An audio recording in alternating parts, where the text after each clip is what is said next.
दोस्तों, welcome to my channel. दोस्तों, आज हम सीखेंगे एरे क्या होता है।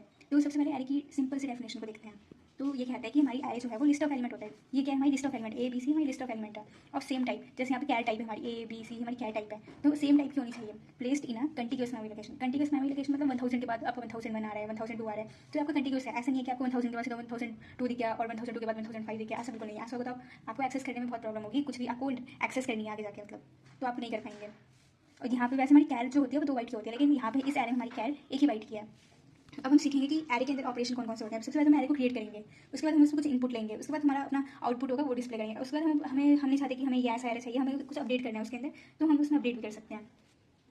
तो हम अपनी एरे को क्रिएट कैसे करेंगे? पहले तो डेटा टाइप का नाम लिखेंगे कि हमारी एरे स्ट्रिंग है, इंटीजर है, तो डेटा टाइप में ये सब आ जाता है। उसके बाद एरे नेम में हम अपनी एरे को जो नाम देना चाहते हैं, इसमें हम अपना मार्क्स दे सकते हैं या अपना कुछ भी नाम दे सकते हैं, या स्टूडेंट नेम दे सकते हैं या क्लास नेम दे सकते हैं। उसके बाद एरे को इनिशियलाइज कर दिया ये स्क्वायर ब्रैकेट की हेल्प से। उसके बाद हम अपनी न्यू क्यों लिखते हैं? उसके ये जानते हैं न्यू लिखते हैं हमसे लोकेशन देने के लिए। मान लीजिए आपकी दो एरे है वो सेम नेम की है, लेकिन आपको क्या चाहिए कि आप दूसरी एरे जो बना रहे हैं उसको आपको दूसरी लोकेशन देनी है। आप नहीं चाहते कि वही उसी जगह जाकर सेव हो जाए, तो आपने यहाँ न्यू लिख दिया, तो ये हमें एक नई लोकेशन मिल गई। उसके बाद हमें डेटा टाइप का नाम लिखेंगे, फिर उसके बाद साइज लिखेंगे हमें कितने साइज की एरे चाहिए। जैसे हमारी यहाँ पे 3 साइज की एरे है, 1 2 3 साइज की एरे है, तो हमें यहाँ हम लिख सकते हैं कि हमें कितने साइज की चाहिए। लेकिन दोस्तों ये जान लीजिए कि एरे फिक्स साइज की होती है।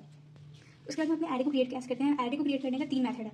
सबसे पहले मेथड को देखते हैं कि हमने यहाँ डेटा टाइप का नाम लिख दिया, उसके बाद हम अपने एरे की नेम लिख दी, हमें मार्क्स नाम की एरे बनानी है, हमने मार्क्स नाम लिख दिया, उसकी एरे बनाई, इनिशियलाइज कर दिया। उसके बाद हमने न्यू लिखा, हमें एक नई मेमोरी लोकेशन चाहिए, हमें मेमोरी लोकेशन चाहिए। उसके बाद हमने डेटा टाइप लिख दिया, हमें इंटीजर टाइप की चाहिए, तो हमने इंट लिख दिया। उसके बाद हमें कितने साइज की 50 साइज की चाहिए, तो हम ये हमारा हो गया फर्स्ट मेथड। अब सेकंड मेथड को देखते हैं कि हमारा इंट नंबर्स की हमने बनाई एरे जो इंटीजर टाइप किया है, उसको इनिशियलाइज किया। उसके बाद हम कर्ली ब्रेसेस में अपनी एरे को ऐसे भी लिख सकते हैं 1 2 3। यहाँ पे जैसे ऊपर बनी है तो यहाँ कर्ली ब्रेसेस में ए बी सी लिखा होगा, तो हमारी ऐसी डायरेक्ट बन गई। ये दूसरा मेथड हो गया। और तीसरा हो गया ये फ्रूट्स नाम की हमने बनाई, उसको इनिशियलाइज किया। उसके अंदर स्ट्रिंग भी डाल सकते हैं एरे में, तो आप यहाँ एप्पल मैंगो ऑरेंज एरे के अंदर आपने अपनी स्ट्रिंग डायरेक्टली डाल दी।